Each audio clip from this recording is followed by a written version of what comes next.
نحمده ونستعينه ونستغفره ونؤمن به ونتوكل عليه ونعوذ بالله من شرور أنفسنا ومن سيئات أعمالنا من يهده الله فلا مضل له ومن يضلله فلا هادي له ونشهد أن لا إله إلا الله وحده لا شريك له ونشهد أن محمدًا عبده ورسوله أعوذ بالله من الشيطان الرجيم بسم الله الرحمن الرحيم ما كان محمد أبا أحد من رجالكم ولكن رسول الله وخاتم النبيين إن الله وملائكته يصلون على النبي يا أيها الذين آمنوا صلوا عليه وسلموا تسليما زمارون طول بجمع در الشريف اللهم صل على محمد وعلى آل محمد كما صليت على إبراهيم وعلى آل إبراهيم إنك حميد مجيد اللهم بارك على محمد وعلى آل محمد كما باركت على إبراهيم وعلى آل إبراهيم إنك حميد مجيد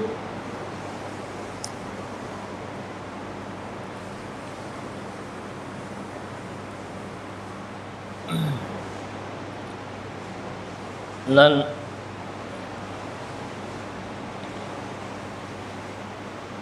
2 ستمبر دے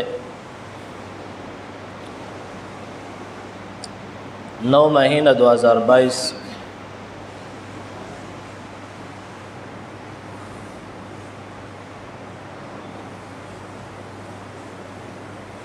اور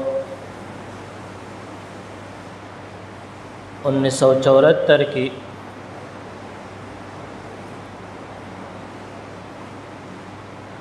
د پاکستانی علماء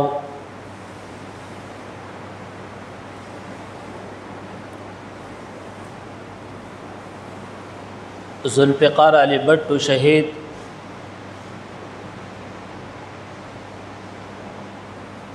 7 ستمبر 1974 باندې یو لویه کارنامه دی وکړې وه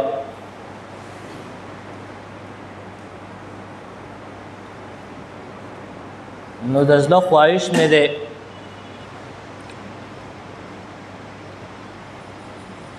چې نن په هغې باندې ستاسو مخې ته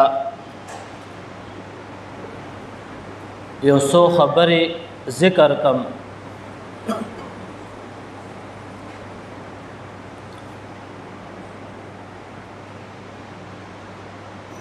قیدیانانو خلاف و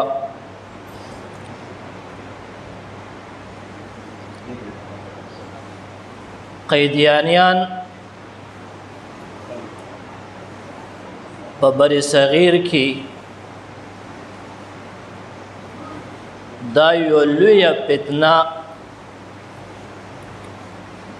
د اسلام خلاف د دین خلاف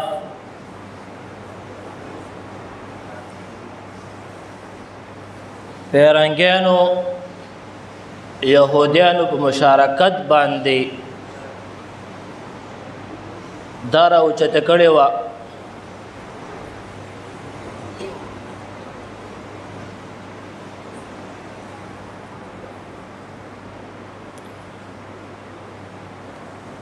نو دا یو څو خبرې درته کوم چې قیدیانیان څوک دي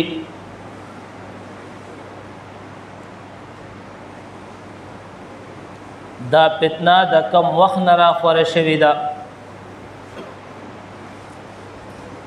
او د دې حقیقت څه دی او مقصد یې څه دی او وروسته په دې پسې لاس د چاو او اصل مقابله د چا سره وا.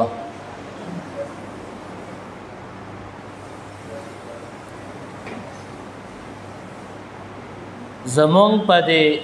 بری صغیر باندې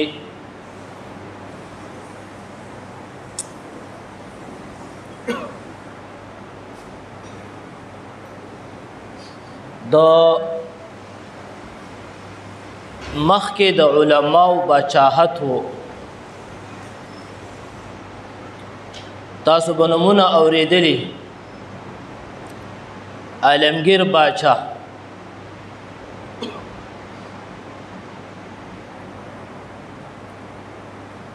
شاه احمد ابدالي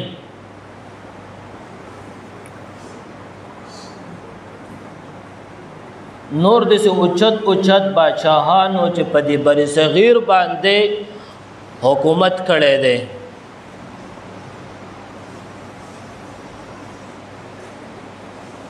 دا خپل باندې هم یو لویه واقعه ده چې د دیو نه د حکمراني اغستی شوې څنګه وه. دا خپل یو لوی ټافینګ دی.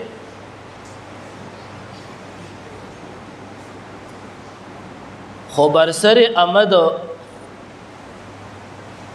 برطانیې والا پیرنګیانو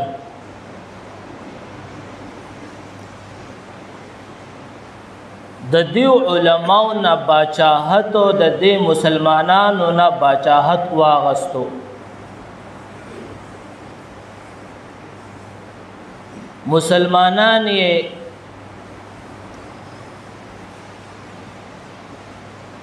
مسلمانانو جهاد وکړو خو مقابله ونشوه. مسلمانان ډیر زیات تس نس کړل په بر صغیر باندې. هغه وخت کې به بر صغیر پاکستان، هندوستان، بنگلادیش دا یو باچاحت و.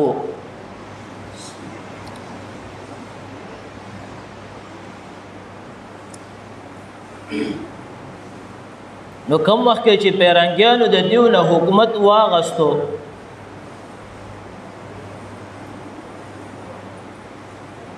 مسلمانان ډېر سخت پریشان او خپو.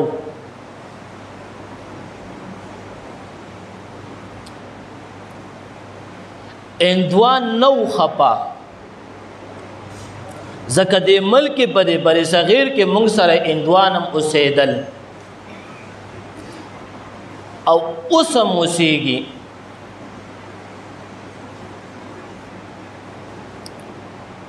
د پیرنګیانو دا علما اکثر جیلونو ته واچول، سه شهیدان کړل، سه سکړل. خو دیو علماو خپل جدوجہد هغه جاری ساتلو. زمونږ استادو په دې ازادۍ کې د پاکستان او د هندوستان په ازادۍ کې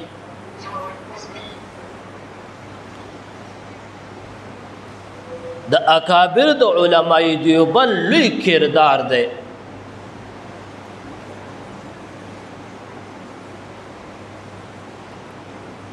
اوس موجوده هم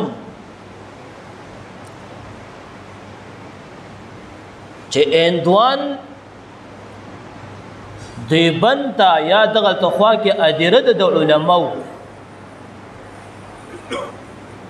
چې التزین باقاعده د ادیرې ته او د دیوبند مدرسې ته سلوټ کوي چې مونږ دې خلکو مونږ ته ازادي را کړې ده. یا د هندوستان حکمران په دې طرف تیریږي، هغه که هر حکمران وي، که د هندوی، که د پیرنګي او که د سکي، خو باقاعده دې ادیرې ته او دې علماو ته په دغه دی کې سلوټ کوي.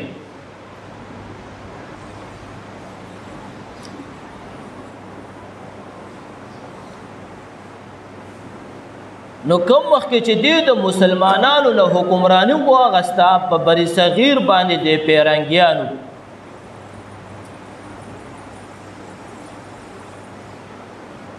نو مسلمانان ډیر زیات خپو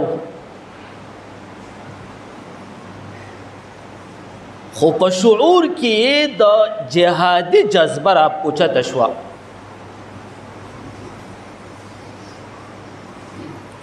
او علماء خپل جد جهد جاری ساتل خپل کوشش جاری ساتلو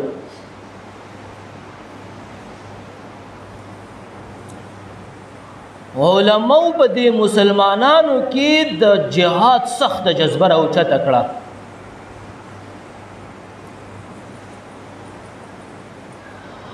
او په اندوانو کې د طبي د مسلمانانو په دیو کې دعوتونه اوچلول چې دا ملک زمونږ دی او د هغه ځای نه راباندې کسان راغلي حکمراني راباندې کوي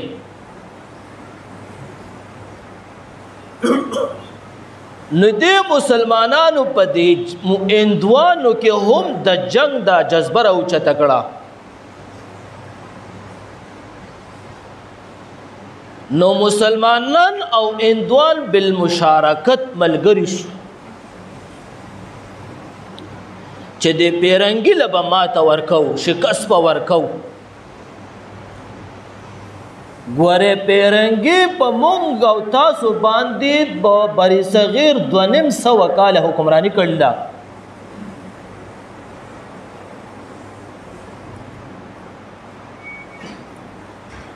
نو څنګه چې مسلمانانو علماء په مسلمانانو کې د جهاد جذبه پیدا کوله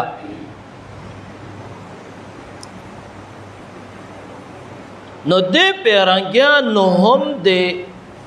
د مسلمانانو خلاف میټینګونه کول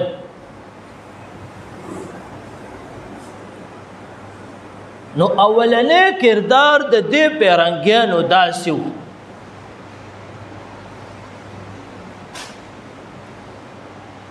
چې علماء اکثر د یو بل سره مخالفت جوړ کړو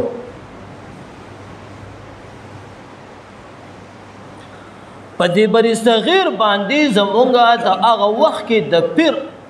حضرات ډېره زیاته مرتبه او رتبه وه پیران حضرات چې څومره وو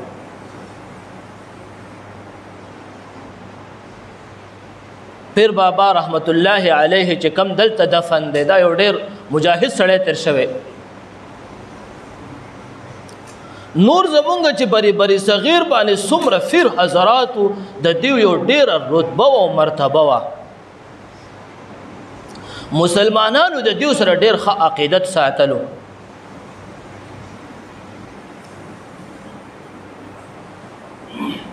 نو دیو با د پیرنګیانو به داسې کار وکړو چې دیو له به څه مریدان به وله داسې پیدا کړل او هغې له به ډېرې تحفې او تحایف ورکړل او د پیر حنقا له به راوړې یا یو غټ عالم الدین و د هغې حنقا له به راوړو هغه به د هغې خاص مرید و خو د پیرنګیانو به دا لوی منافقت و دیو پسې به شاته دی مرید پسې به شاته لاس و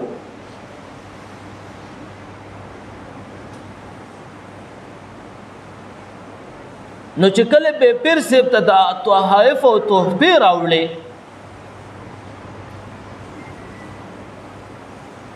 بیا به ناستو نو داسې په منځ کې بیا د بل فر داسې یو خلاف خبره وکړه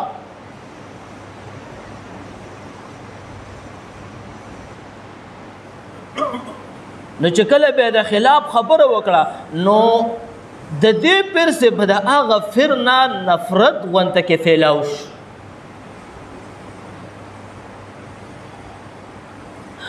غریب په خبر هم نو نو په بری صغیر باندې د پیرنګیانو دغه شانت علما او دافر او دا مجاهدین سربراهان چې کوم یو بل سره خلاف کړو ځکه دا ټلیفون او دا سیستم په هغه زمانه کې نو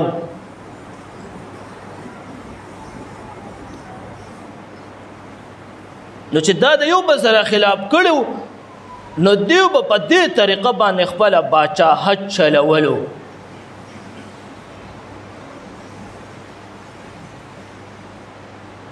خو د علماو فردن بیا هم دا کردار و چې په مسلمانانو کې جهادي جذبه پیدا کوله.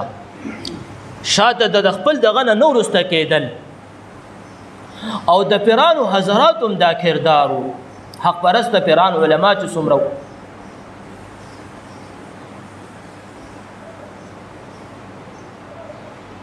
نو دیو یو پیرنګیانو خپل یو میټنګ طلب کو چې یاره په دې طریقه خدا مسلمانان نه کیږي. یو طریقه به داسې اختیارو چې د دې مسلمانانو نه د جهادي جذبه ختمه شي.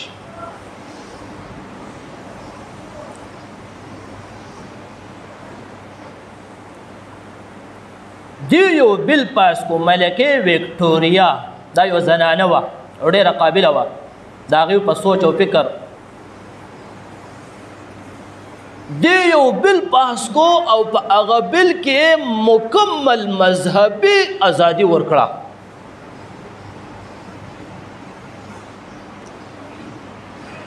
چې مکمل مذهبي ازادي ورکړه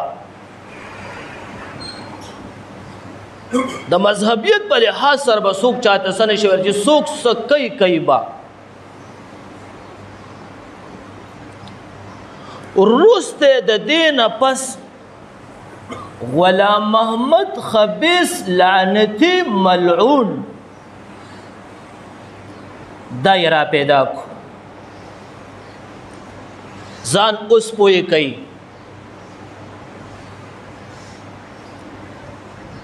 دا خپل باندې یو پټواري و خو خلق وال و.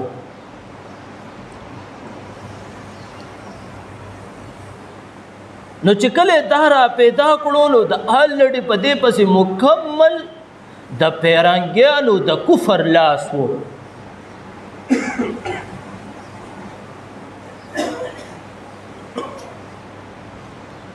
په دې دنیا کې به زه تاسو ته یو مثال درکم.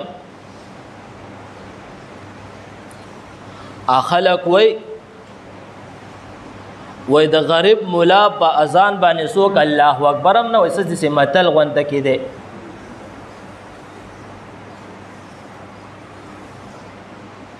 نو کوم وخت کې چې دا مولا مالدار نو هر سړی ډېر تعریفونه کوي او چې کوم وخت کې غریب شي نو به یې څوک هم تعریف نه کوي. قباحت له هر سړی تیاری بیا کم ځای کې به کې د قبیح زیر او باسې بس د هغې ضم بیانوي. تعریف قابل تعریف کارنامې نه ذکر کوي.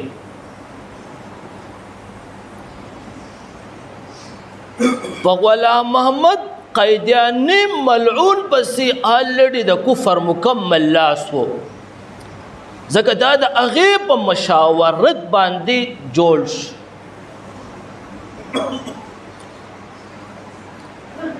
دې اول په ابتدا کې ځان یو پیر جوړ کو ځان له یو مریدان پیدا کړل.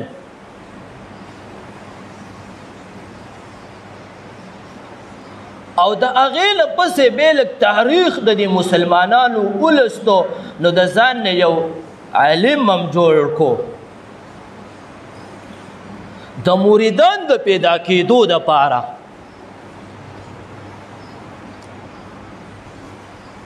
خو دا ټول چال چلن به ورته ریاست ښودلو. بری صغیر د پیرنګیانو ریاست به ورته دا طریقه ښوده دا وکه دا وکه دا وکه.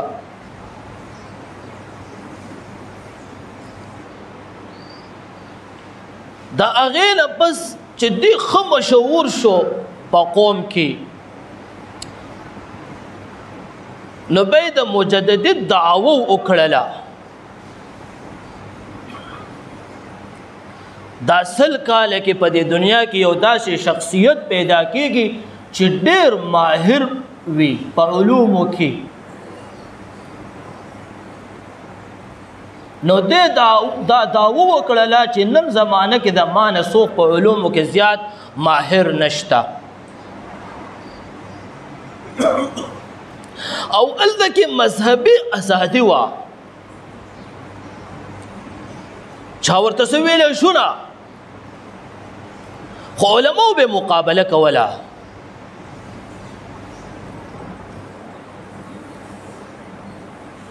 نو کوم وخت کې به په دې کې ځان مشهور کو مریدان خو ډېر زیات پیدا شول ځکه چې پیسو دولت ورسره مال ورسره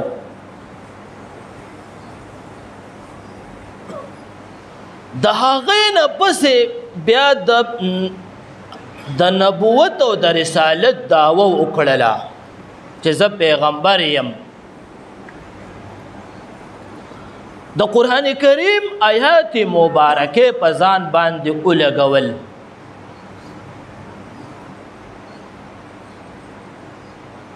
هغه خپل یو لوی باس دی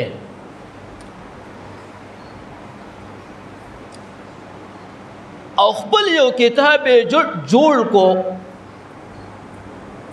حقیقت الوحی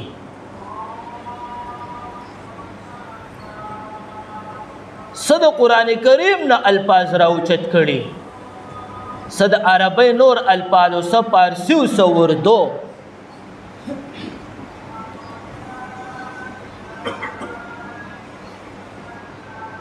او به داسې وی چې ماته وحی کیږي او د پرشتو نومونه چې مال پرشتې راځي نو د پرشتو نومونه څه د هندوانو د مشر نوم یې وله وټاکو څه د سیکانو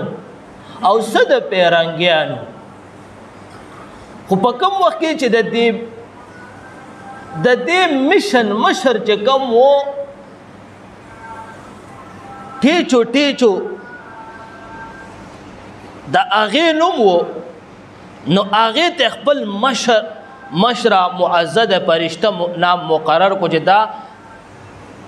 ادمه معزده فرشته ده دا ماله وحی راوړي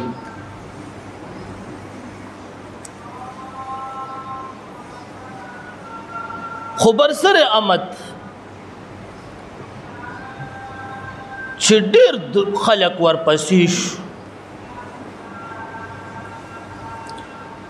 خو ځان په یو څو خبرو باندې پوهې کوي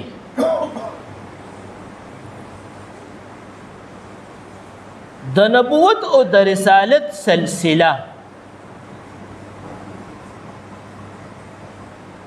نبوت او رسالت چې الله دنیا پیدا کړه نو دا وسره لازم کړل د آدم علیه السلام نه واخله تر قیامت پورې به دا سلسله جاری وي نبوت نه دی ختم نبوت او رسالت د نبی محمد صلی الله علیه وسلم به تر قیامت جاری د موږ د بعد خلک ملګری وای نبوت ختم شوی دی نبوت نه دی ختم نبوت او رسالت د نبی صلی الله علیه وسلم کم چې په بیت الله شریف کې په مکه کې پیداو د عبدالمطلب صاحب نسوه او د عبدالله صاحب محترم زوی محمد صلی الله علیه وسلم مدینه ته چې هجرت کړی دی په مدینه کې دفن دی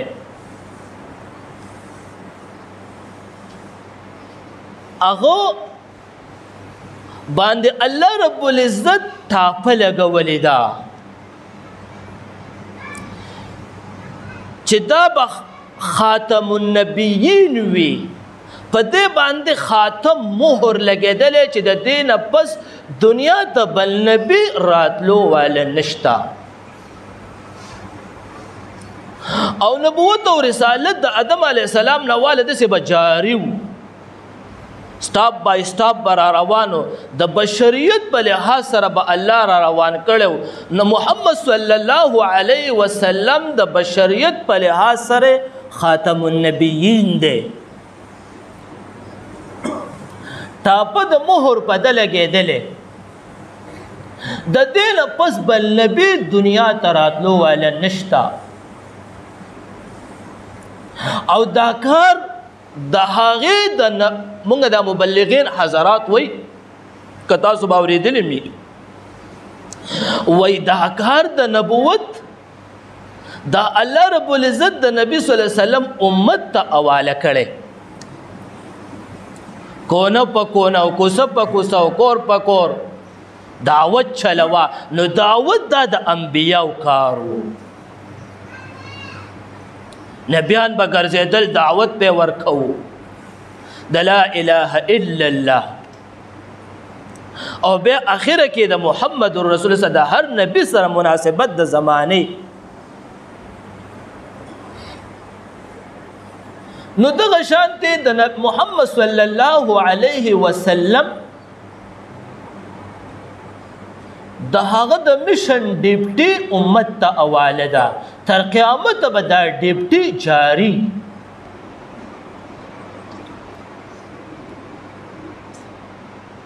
لہذا د خپل یو لوی ټاپینګ دی ان شاء الله اراده مې دا چې یو دو جمعې به په دې خبره وکم خو نو پیرنګیانو د غلام محمد ملعون خبثنا ډېر کار واغستو د دې یو لفظ د پاره چې د مسلمانانو د زلونو نه د جذبه د جهاد ختم شي مونږ ته به لږ راحت میلو شي نو حکمراني به په اسانه طریقه کوو نو دې سره ډېره دنیا ملګرې شوه او شیطان هم ورسره ملګری و څه داسې د شیطاني کفري الفاظ دي چې هغه ووې نو شیطان د سره بیا ملګری کیږي شیطان د مدد هم کوي نو شیطانان هم ورسره بلا ملګري شو علماء د وخت د زمانې مقابله کوله او ډېرې زیاتې مناظرې ورسره د علماو شوي دي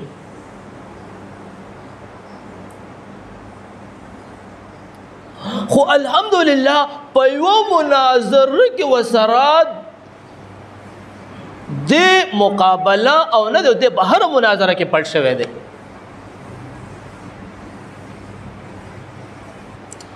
غلام الله خان سے بنوم بتاسو د پنده یو غټ عالم دین دا هغه ورسره یو مناظره شوی و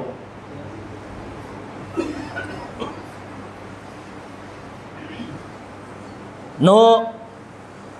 دا هغه ورسره دا مناظره شوی و بحث کېدو ناستو وی ته ما د دې خپل اثرات وښیه که نه د پیغمبر سره خو معجزې او کرامت ورسره د معجزې ورسره تا سره چې شی دي د منځ کې ټیبل پروت نو وی دا ټیبل به اوچت کم شیطانان ورسره نو ټیبل دوم 10 کلمات ویلو ټیبل په خپله اوچت مړه برسر احمد چې باسه مباحثه کېدله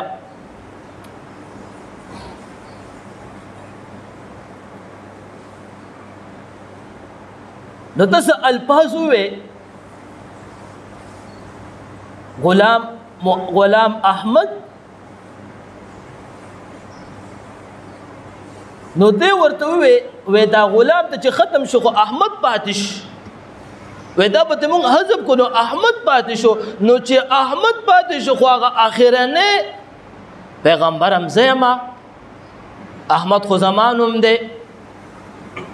نو غلام الله خان صاحب ورته ویل رحمت الله علیه وی زمان هم دی غلام الله خان غلام ته چې لرې کې او خان ته چې لرې کې خو الله پاتې شو نو زه الله یم ته ما د سره رسول او نبی له را لېږلی بس مناظرت هم ده وګټله بیا ډېر پاس مباحثې ورسره د دې علماو شوې وې لہذا نو په دغه وخت کې ده به یو شعر ویل د خپلو مریدانو ته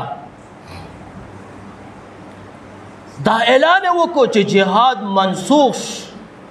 د جهاد حکم منسوخ شو او به شعر د ډېر قامه قلم و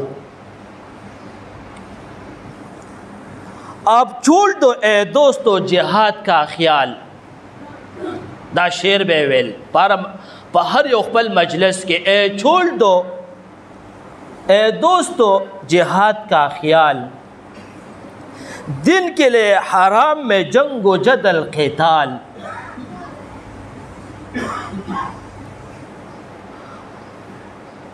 چې د جهاد هغه خیال ختم شو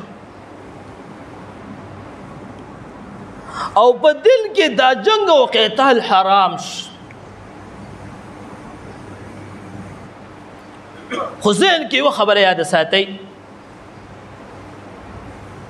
نبی صلی الله علیه وسلم فرمایي الجهاد ماض الى یوم القیامه جهاد بجاری تر قیامت پوری کوم وخت چې کفر په یو مسلم ممالک باندې حمله وکړي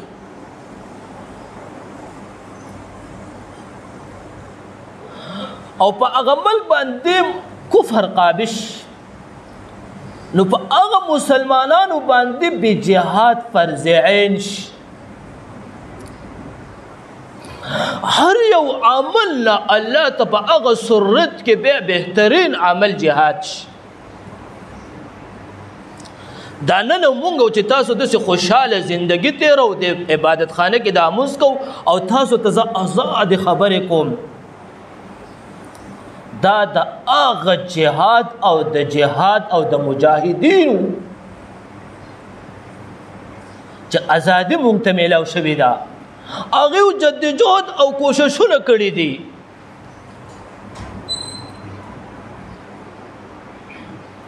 عزتمندو زما اراده وه چې دا خبرې به انشاءالله نن ختمې کړم دا خبرې ډېرې دي انشاءالله آینده جمعه به بیا تاسو ته په دې باندې خبرې کوم او دا تاریخ به درته بیانوم او د دې حقیقت نه به خبروم خو په 7 سپتمبر باندې را روان دی مونږ دپاره یو لویه خوشحالي پکار ده ښه د پاکستان ریاست او د پاکستان قوم چې څومره دی او بلکې د ټولې دنیا امت مسلمه په دې باندې لویه خوشحالي پکار ده چې په قیدیانیانو باندې آییني دفع قایم کړل چې دا یې اقلیت وګرځول کافران یې کړل د مسلمانۍ نه دغه نه بار کړل او د دې فتنې نه د آییني قانون سره موږ له الله حفاظت را نصیب کو او مسلمانانو ته الله یو لویه خوشحالي ور نصیب کړه او د دې دپاره مفتی محمود رحمهم الله لوی کردار کړی دی مولانا یوسف بن نوري صاحب د پاکستان ډېر غټ علماء د دې دپاره لوی کردار کړی دی او ډېر جړلې د شپې جړاګانې کړي دي چې الله په دې فتنه باندې موږ له غالبیت را نصیب کړي او د دې فتنې نه موږ محفوظ کړي جړاګانې جهادونه اوسه شوي دي په پارلمنت کې تقریبا 29 غنټې باز شوی و زموږ په پاکستان په پارلمنت کې مفتی محمود رحمهم الله 29 غنټې باز کړی دی مرزا ناصر سره د دې قیدیاني نسی سره لہذا به فتح الله مسلمانانو ته ور نصیب کړه نو دا په 7 سپتمبر باندې الله مونږ لا یو فتح را نصیب کړی دا نو زما دا افیل چې مونږ ټول لویه خوشحالي په دې باندې وکړو او خصوص د دې تاریخ نه ځان خبر کو نو الله رب العزت مونږ هم د دې تاریخ نه معلومات را نصیب کړي او تاسو له مونږ ټولو مسلمانانو له واخر دعوانا ان الحمد لله